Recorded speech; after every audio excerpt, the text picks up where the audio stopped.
Hi guys, I thought I was going to give it a little experiment a go. What I've got here is 4 different potential mulches.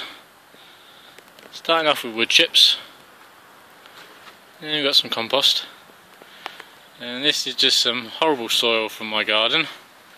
It's pretty much like clay what I've got here, but there is a bit more organic matter mixed into it than what I've got in the tunnel. And then last but not least, I've got a bit of plastic weighted down by a tyre. That's going to form my pond, which is just behind me. It's filled up with water just to soften the clay so I can dig it. I'm getting about 2 inches each time I have a go at it, assuming it hasn't rained and filled up. So it's quite slow progress. Every time I whack the pickaxe into the ground, it sounds like I'm smashing up tiles or slate or something. It's just horrible. But anyway, that's the ground that I'm working on, and the intention here is to just see what the ground looks like in a few days' time. It's Sunday in May, about the 11th or 12th. I can't remember, don't know what the date is. I'll put it on the comments when I've finished, but the plan is to just have a look to see how each of these mulches affects the ground underneath it. It's not scientific or anything, it's just something I'm doing out of interest. This clay is just so lumpy, I haven't really been able to break it down too well, so I'm not expecting great results out of this. I don't know if you can pick it up on the screen, but it's crawling with ants. So they obviously liked it in there. Probably an ant's nest in there. I didn't come across any eggs or anything. Maybe they only just started building it. But what I want to do is just see what the condition of the soil is like under each of these mulches.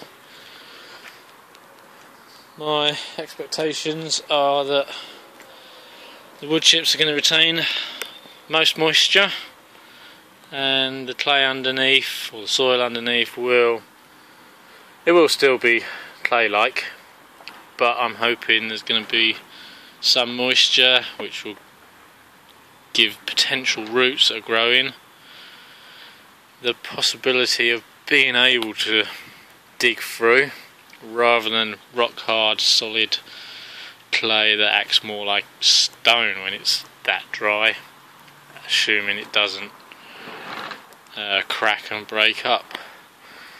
This will probably just dry out, and if it were to be subject to wind, it would just get blown away with soil erosion.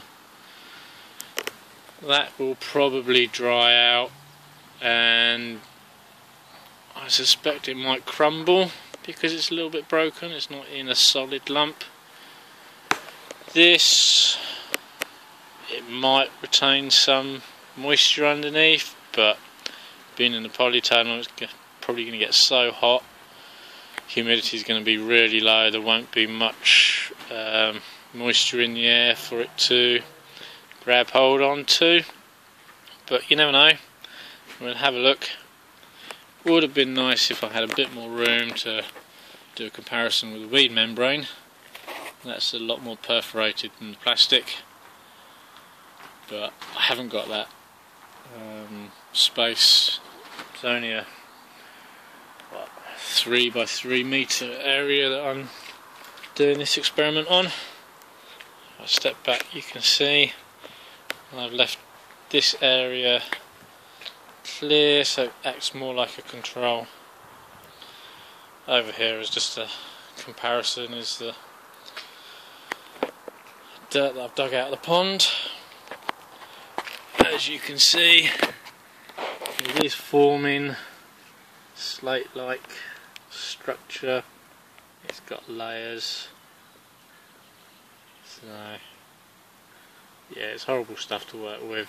It's going to take a long time to break down and improve, but hey, Rome wasn't built in a day. And what I'm trying to do is just give an idea of how quickly you can improve soil with the use of mulches. It's estimated that nature will build about 1 inch of topsoil in 100 years if it's left alone and not interfered with. So hopefully we can improve upon that, because I won't be able to grow many vegetables in 1 inch of topsoil if I have to wait 100 years. So we'll see what this experiment comes up with, and yeah, I'll report back in a few days with progress. So bye for now.